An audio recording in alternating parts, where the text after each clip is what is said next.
château de Versailles a été construit en 1623. C'était la résidence du roi. Louis XIV, Louis XV et Louis XVI y ont habité. Il a 2300 pièces. Dans le jardin, il y a le petit et le grand Trianon, ce qui fut une des résidences de Napoléon Ier.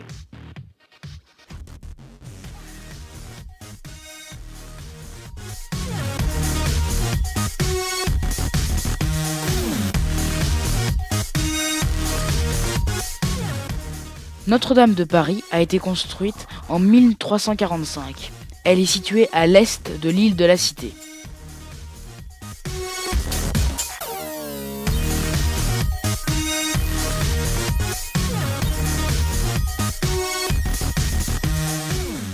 Dans Paris, les ponts relient la rive droite, qui est au nord, à la rive gauche de la Seine. Il y a 37 ponts ou passerelles. Le pont des Arts est long de 155 mètres et large de 9,8 mètres. C'est un pont réservé aux piétons.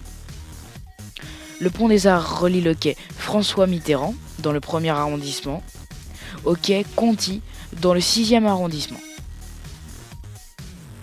Le sol du pont est en bois. Les Parisiens et les touristes s'unissent grâce à un cadenas.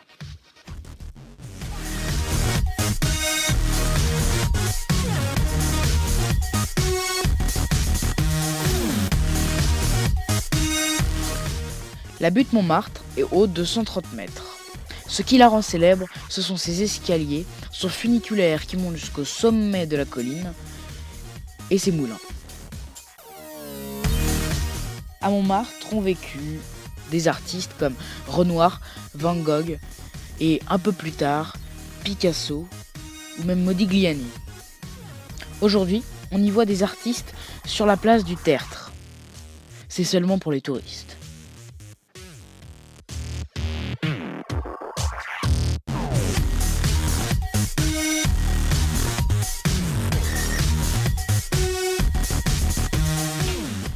Autrefois, le Louvre était une forteresse, puis un palais royal.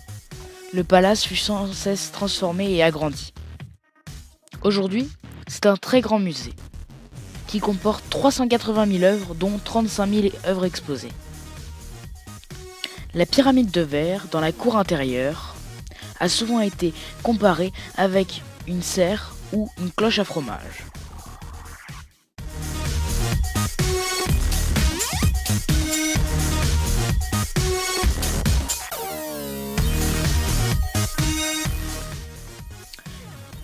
Les Champs-Élysées sont une avenue prestigieuse dans le 8e arrondissement de Paris. Le point de départ est la place de la Concorde. Les Champs se terminent sur la place Charles de Gaulle. L'avenue est longue de 1910 mètres et large de 70 mètres. Un peu plus bas, on retrouve le Palais de l'Élysée et ses jardins.